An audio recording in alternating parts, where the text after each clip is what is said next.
Hey, what's up? This is Mr. Ippolito, and today I am going to go over the entire Constitution Interactive Notebook so you know how to do things slide by slide.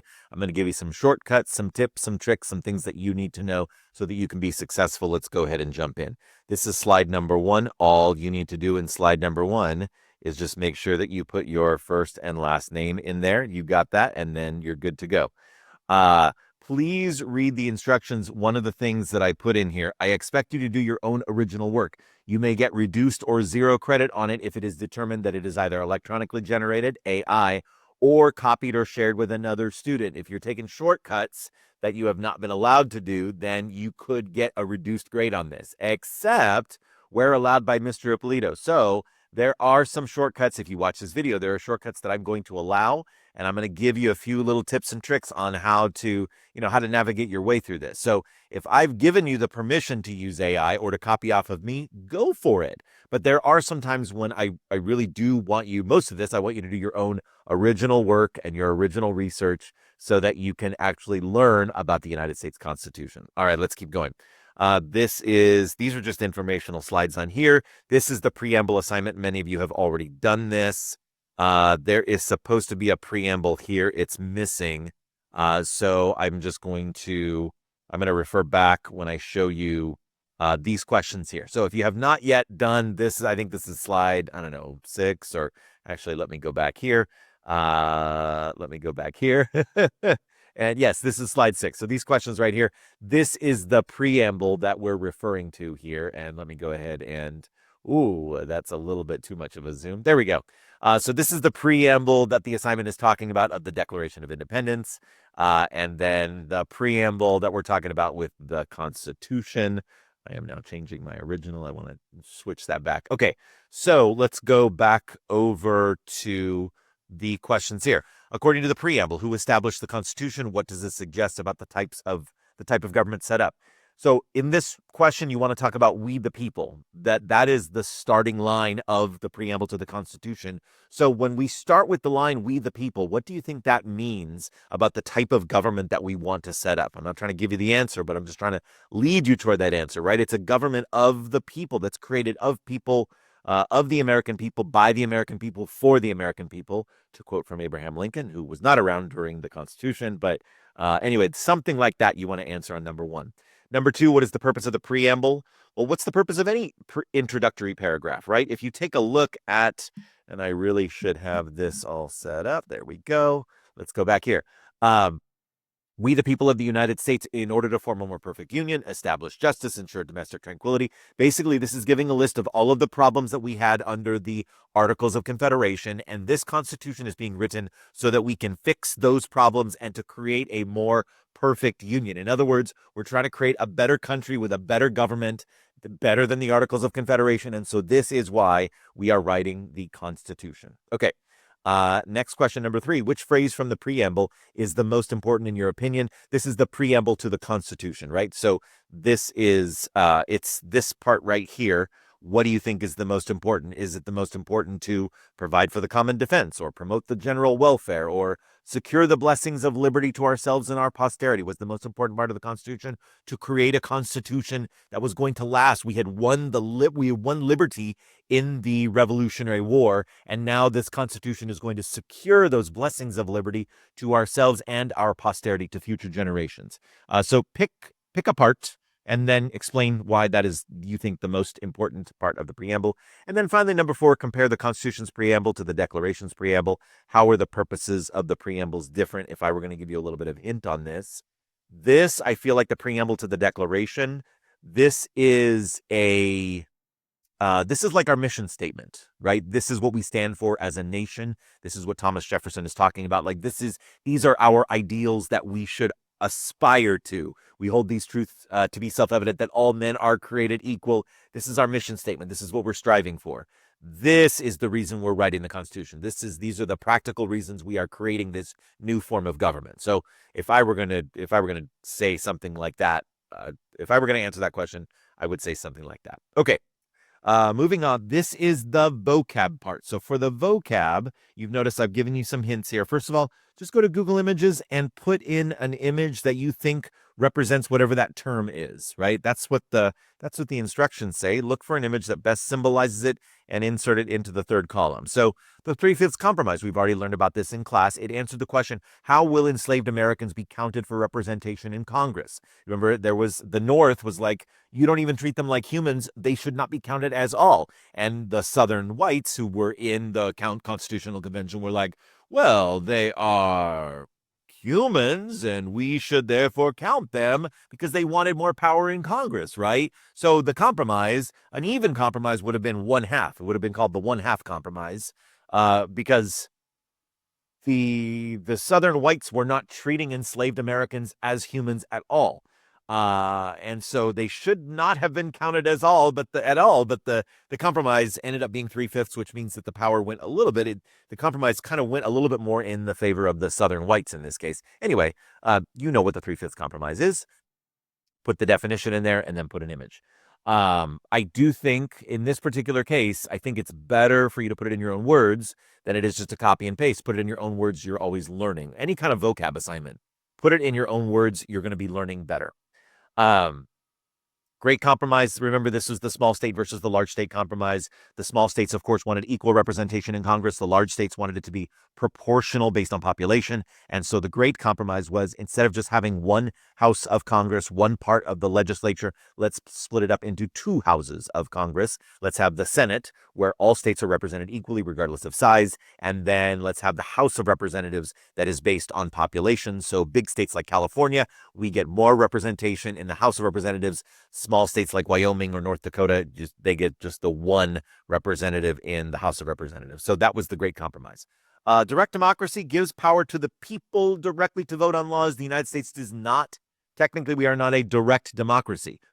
In the states, there are most states that have some form of what's called proposition system or initiative system. In California, for example, we have the ability to vote directly on laws. And so we have a form of direct democracy in California. A lot of other states have this, but the United States as a whole, the people can never vote on laws. Instead, the United States, we have a representative government. In other words, we vote for representatives. For example, our member of the House of Representatives currently in late 2024, it is still Mike Garcia. We are going to switch, and that is going to become Congressman George Whitesides. He just got elected to Congress to represent Santa Clarita, the 27th Congressional District of California. So we vote for representatives. We have 2 senators currently, LaFonza Butler and Alex Padilla. Starting in January 2025, it's going to be Adam Schiff and Alex Padilla, our 2 state senators, our 2 United States senators from California. So our senators and our representatives in Congress, they vote on laws and that then affect the American people. We are not allowed to vote on laws. So we do not have a direct democracy in the United States. It's that we have a representative government. Separation of powers, it's just that's federalism and having 3 co-equal branches. It's the way that we divide up power so that no one becomes too powerful. The states have some power, and the United States government, the national government, has some power, right? That's federalism. National power, state power, shared powers. And then the 3 branches. The legislative branch has some powers. Executive branch has some powers, and the judicial branch has some powers. So that's collectively, that's all called the separation of powers. You spread it out so that no one group gets too powerful. Speaking of no one group getting too powerful, checks and balances. Each branch can limit the power of the other branches.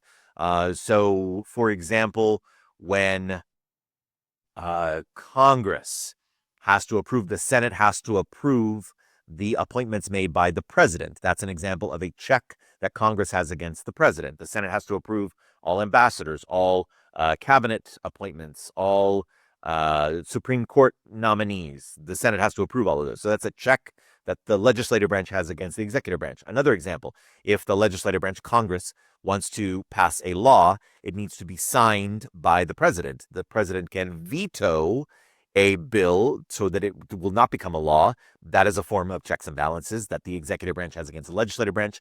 But the legislative branch, if they get a 2/3 supermajority, they can override the president's veto and still sign it into law. That is very rare. That doesn't happen very often, but that's another check that the legislative branch has over the executive branch.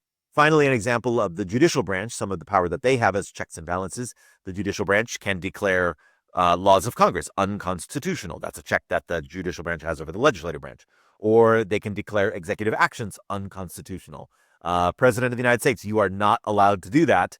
That would be an example of the judicial branch's check against the executive branch. So that's all checks and balances, the powers that each branch has to limit the power of the other branches. And finally, due process of law.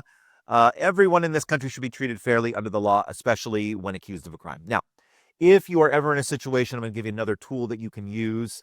I am allowing you to use AI in this case. So here's what I did. In the ChatGPT prompts that can help you, I just added a new ChatGPT prompt. Pretend I am an 8th grade U.S. history and government student. Help me understand some key words, phrases, and concepts from my history class. I will ask you some questions. This is you putting the prompt into ChatGPT. Can you please explain to me as an 8th grader so I can better understand? Sometimes when we use Google, we don't always get the best responses. I think ChatGPT, even though I will say always be cautious. ChatGPT doesn't always get things right. But I think ChatGPT, if you put this kind of prompt in, can give you a better response than simply Googling it. So I went ahead and put this in. And by the way, if you create a ChatGPT account, it can save this prompt for you so you can keep this chat going in ChatGPT. So, for example, I put in here, pretend, I'll put myself up here in the corner, pretend that prompt that I just said, of course, ask me anything. And then I said, help me understand due process of law. And so I checked my definition that I just gave you, that I just talked about, versus the ChatGPT definition, and it was really, really close, right? Due process of law means the government has to follow certain rules and procedures when it deals with people, especially when someone is accused of a crime. Mr. Polito literally just said that. So ChatGPT, a lot of the time, is very accurate and very good if you know the right prompt to put in. When you put the prompt in saying, I'm an 8th grader, please explain it to me as an 8th grader. Don't just give me sometimes when you Google it, it doesn't always give you the best response. Here's an example. If someone is arrested, they have the right to know what they're being accused of. They have the right to a fair trial. They have the right to a lawyer. These are all your due process rights that are guaranteed under the Bill of Rights. The government can't just throw them in jail without following these steps.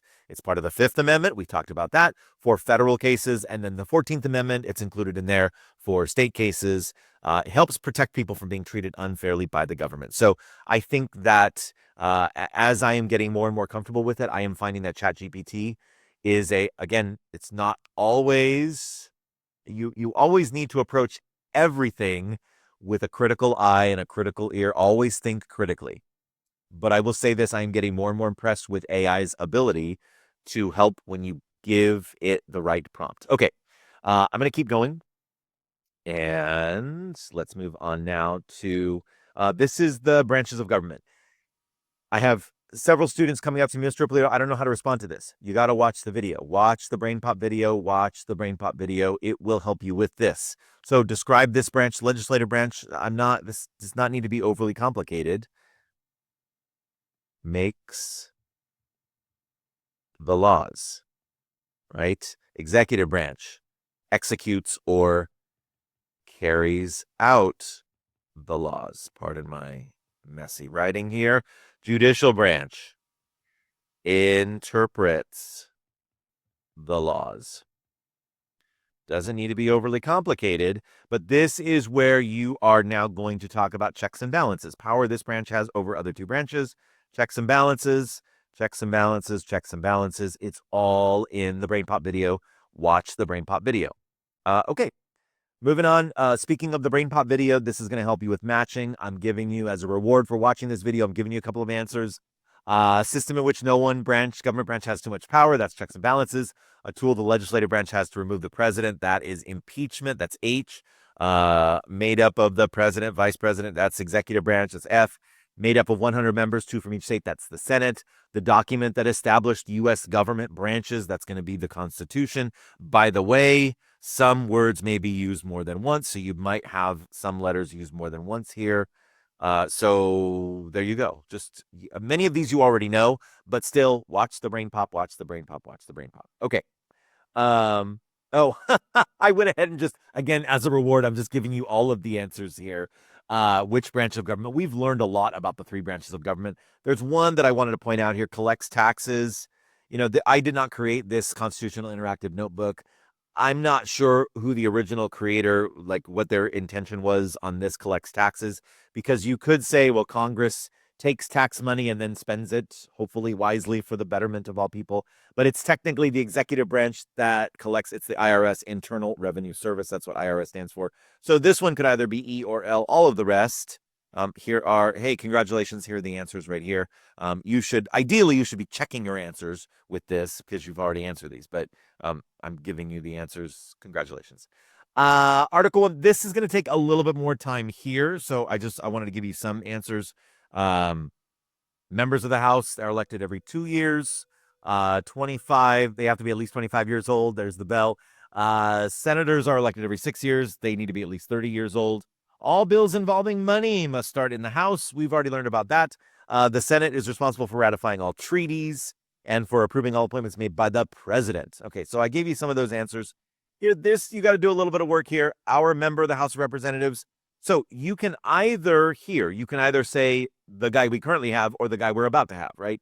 The guy that we currently have is, this, Congressman Mike Garcia. That's our dude right here. He's been our congressman now for the past few years, but he just got it voted out. So if you were going to ask, if you're trying to figure out, who is the guy who beat Mike Garcia? Just ask the question of Google, who beat Mike Garcia? The answer is George Whitesides. So this is George Whitesides right here. He is a Democrat. Mike Garcia is a Republican. So this is the guy who just beat, that's Mike Garcia. That is a cardboard cutout of Donald Trump. Anyway, it is George Whitesides is his name. And you can see that right here. And let me go back. I can just close this now and go back here. So you can either put the current guy or the new guy. And the current Speaker of the House, remember, is Mike Johnson. You're going to put his name here. You're going to put his picture right here. Our two senators, you can either put, so Alex Padilla is going to be the same no matter what. So you can put Alex Padilla in here because he's not changing. LaFonza Butler is our other one. You already know that. LaFonza Butler. So you can either put LaFonza Butler because she's going to be our senator for the next 6. Whoa, no, actually, she's going to be out very soon because Adam Schiff is coming in to replace her. So she is still, I think, our senator for another few days. But she's gonna move out because Adam Schiff got elected not only for the next 6 years, but also for the last couple. It's a technicality because Senator Dianne Feinstein died. And so we voted for Adam Schiff to fill in the last couple of weeks of 2024 and then for the next 6 years of 2025. If you want to know more, talk to me. And then finally, Article 1 of the Constitution is all about just the powers and responsibilities of Congress. That's all you need to put there. Okay. How a bill becomes a law. That's, you can watch the I'm Just a Bill video from Schoolhouse Rock and answer these questions here. I'm not going to give you the answers. Just watch the video. I'm not going to give you the answers. You can get those answers there. Article 2. You can either, for this one, you're going to put another picture. You can either put the current president of the United States, Joe Biden, or Donald J. Trump, the president who's about to be president again, starting January 20th. So you can either put Donald Trump's picture there or Joe Biden, because depending on what time of the school year it is, both of those answers will be true. Again, vice president. We currently have Vice President Kamala Harris. We are about to have Vice President J.D. Vance. So you put the name here, put the picture here, name here, picture here. For this section here, I am totally fine with copy and paste on this slide. So if you either Google search or, I'm going to recommend in this case, ChatGPT search, especially if you've already started ChatGPTing that, that prompt there, this prompt here that I shared with you. If you just type in what are the powers and responsibilities of the President of the United States, not the states, the states. Okay, I am perfectly okay with this. Let's scroll down, scroll. I was trying some other stuff out. All right. If you would like to, oh my goodness, this is giving me a lot. So if you want to summarize this, I wouldn't copy and paste all of this. But anyway, ChatGPT is doing a really good job of this and doing a really good job of giving it at an 8th grade level. So I think that that's really good. I think that that's really helpful. I wouldn't copy and paste all of this. That would be ridiculous. You can summarize right here. And then the qualifications, that should be shorter. Here are some of the qualifications. I'll just give some. You need to be 35 years old. at least 35 years old. 35 years old, you need to be a natural-born citizen of the United States. Natural-born citizen, that means when you were born, you were an American citizen. That is currently the rules of the Constitution. So someone like Elon Musk could not be president of the United States at this time. He was born in South Africa. He is now an American citizen, but he could not be president unless we change the Constitution. We need a constitutional amendment. And then finally, you need to be at least 14 years a resident. In other words, you need to have lived in the United States for the last 14 years. You can't just have lived outside of the country for a really long time. Those are the qualifications. We do not have any other qualifications. So there you go. All right, Article 3. This will take you a little bit of time also because I'm asking you to please put pictures of, I think it's important for you to know who the justices are of the Supreme Court. You're going to put the picture of John Roberts right there. Again, if you want some help, just ask Google or ChatGPT, what are the names of the 9 justices of the United States Supreme Court? All right, and then here, I am totally fine if you are copying, pasting in this section here. Explain your understanding of the concept of judicial review. I'm just going to tell you right now. It's the power of the, you can copy this from me, the power of the Supreme Court to overrule laws or executive actions that are unconstitutional. It's basically, it was from a Supreme Court case called Marbury versus Madison, and it was the very first time that the Supreme Court actually kind of flexed its muscles, right? We weren't quite sure what was the role of the Supreme Court, but it is the power of the Supreme Court to override laws or executive actions that are unconstitutional. Pardon my messy writing. I'm going to give you an example.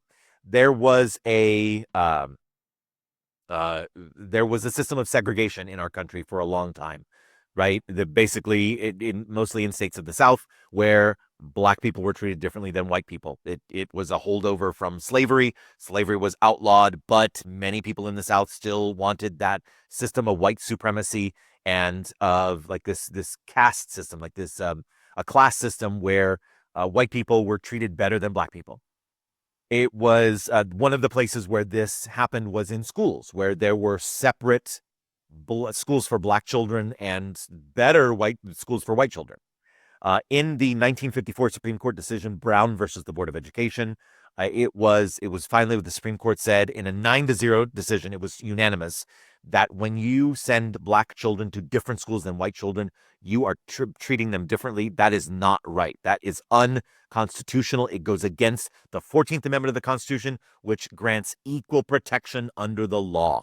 And so that was an example of of the Supreme Court exercising judicial review. They have the ultimate right and authority to decide what the Constitution means, and when laws, whether they're laws of the United States or state laws, rights, individual state laws that are going against what the Constitution stands for. Okay, this slide right here, I'm going to go back here, and this slide is a drag and drop. And for the sake of time, this is going to be another example of Mr. Ippolito just kind of helping you out a little bit. Because there were these powers that were over here on this side and on this side, or maybe just on this side, drag and drop. And look, I just went ahead and, just for the sake of time, Article 4 deals with the powers and responsibilities of the states. And so I went ahead and dragged and dropped for you. And again, just as a reward for those of you who are watching this video, those are the powers and responsibilities as they relate to the states. A couple really quick ones. Congress has the power to determine how states recognize laws, and states must honor the laws and court orders of other states. That's what's called full faith and credit. In other words, if I get married, which I am married, I got married in the state of California, my marriage contract, my marriage license applies in all 50 states. Just because I leave California, it doesn't mean I'm no longer married. That's an example of a contract. Full faith and credit says you enter into a contract or some sort of agreement in one state, then that must apply in other states. It doesn't apply to licenses. I cannot take my teaching credential and go teach in another state necessarily, but it does apply to contracts. So a business contract entered into in one state must be fully honored in all states. And then just some other powers and responsibilities. Okay. That is a little help to you there, just to try to make your life easier. Moving on. Federal system. We learned a lot about this. Federalism. There's another example of a federalism Venn diagram. And so really just kind of moving quickly, some powers, questions. Why do you think the founders of the Constitution gave the power to declare war to the national government? In other words, why can't states just declare war? Think about that. I'm not going to give you the answer, but why do you think it's important that we don't give Louisiana or Texas or Florida or Connecticut the power to declare war on its own? I think you could probably figure out the answer to that. Number two, what do you think would happen if the states were able to coin money? This happened during the Articles of Confederation. We had Connecticut dollars and Massachusetts dollars and New Jersey dollars. Why is it better that we just have one United States currency? Number three, how would you modify the separation of powers? This question is really asking if you could give one national power to the states, or if you could give a state power to the United States government, what would it be and why? What are some examples of federal law enforcement or state law enforcement? Let me just give this to you. Some examples: FBI, the Federal Bureau of Investigation; ATF, Alcohol, Tobacco, and Firearms; the Secret Service. Those are United States law enforcement agencies. Whereas California Highway Patrol, that's state and local. LA County Sheriff's Department, state and local. Those are the different, like there is criminal justice and law enforcement at the federal level and at the state level, state and local level. And then finally, number five, what are some examples of federal taxes and state taxes? I'll give you the answer to that again, just to help you out as a reward for watching this video. Federal income tax, federal gas tax, tariffs. Tariffs, again, there are some Americans who are confused about tariffs. There are some people who say, we're going to increase the tariff on China, and so China's going to have to start paying us more money. That is not the way tariffs work in this country. When you charge a tariff on something that is coming from another country into this country, it is a form of a tax on that stuff. And who pays the tax? We pay the tax. So what has to happen is you pay when you accept those goods in port, the Port of Los Angeles, the Port of San Francisco, the Port of New York. When those goods come in, you have to pay, whoever is picking up those goods has to pay the tariff at the U.S. Customs, to the U.S. Customs Office, right? That money goes to the United States government. But if the person who is the seller, right, the American, like the retailer, let's say that it is Walmart. Walmart is accepting all of these clothing items from China, and they have to pay a larger tariff because the United States has just increased tariffs, for example, on goods from China. Then Walmart has to pay the United States government more money for those goods that just came in from China. Well, who are they going to pass that cost on to? They're going to pass it on to the consumer. So when you go to Walmart to buy clothing or buy other goods, buy a TV, buy a new iPhone, those additional costs get picked up by the consumer. We pay more money for stuff when tariffs go up. So again, the countries that we're importing stuff from, they don't pay the tariffs. We as Americans, we pay the tariffs. That's a form of a federal tax. State taxes, state income tax, property taxes, gas taxes, sales taxes. That's probably the state tax that you pay most often as a teenager, is sales taxes. You buy something, there's sales tax on that. Okay, we're getting towards the end. Bill of Rights, this is just explain briefly and then put a picture. So First Amendment freedom of speech, for example, we can say what we want as long as it doesn't cause harm. Put a picture that represents freedom of speech. Freedom of religion, you can practice any religion freely. Government cannot promote one religion over another. Put a picture. Freedom of the press, same thing. The media can say or print true things, even if they are embarrassing or critical of the government. Put a picture. Right to petition, you have the right to peaceful protest. Put a picture. Right to peaceably assemble, you have the right to organize and gather peacefully. Put a picture. And then just explain briefly, because we've just been talking about this, 2nd, 4th, 5th, 6th, 8th. Those are the most popular amendments, right? Okay. You're briefly going to just put the number of the amendment here on this slide, and then we are now at the last slide going over the amendments. Okay. Question number 1. Explain through the amendments how voting rights have been expanded over time. In your opinion, are voting rights equal for all Americans today? Explain your answer. I'm going to give you part of the answer, or a little bit of guidance. Think of who could vote in 1787 and how has that changed over time, right? So who could vote? For example, only white people could vote in 1787. That has now changed. Only men could vote in 1787. How has that changed? And then, in your opinion, are voting rights equal? In other words, do we truly have equal voting? That's your opinion, and you can explain your answer there. Question number 2, which 2 amendments basically cancel each other out? I'm going to tell you the 18th canceled out, or the 21st canceled out the 18th. We outlawed, that's my picture of a liquor bottle right there.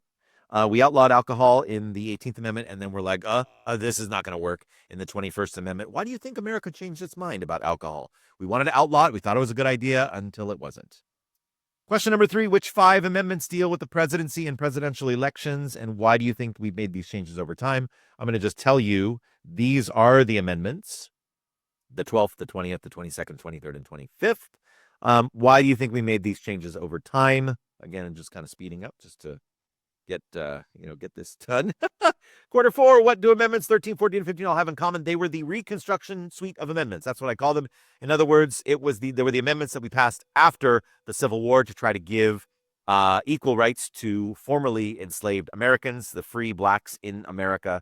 That was question 4, and that's my final bell, so I got to wrap it up. Question 5, if you can make a change to one amendment, or number 6, what should America's next constitutional amendment be? Your opinion. You can answer either one of these or both. I am good with either one of those. So there you go. Okay. Woo! The entire Constitution Interactive Notebook in just over 30 minutes. Thanks for listening. You're awesome. Have a great day. Take care. Bye-bye.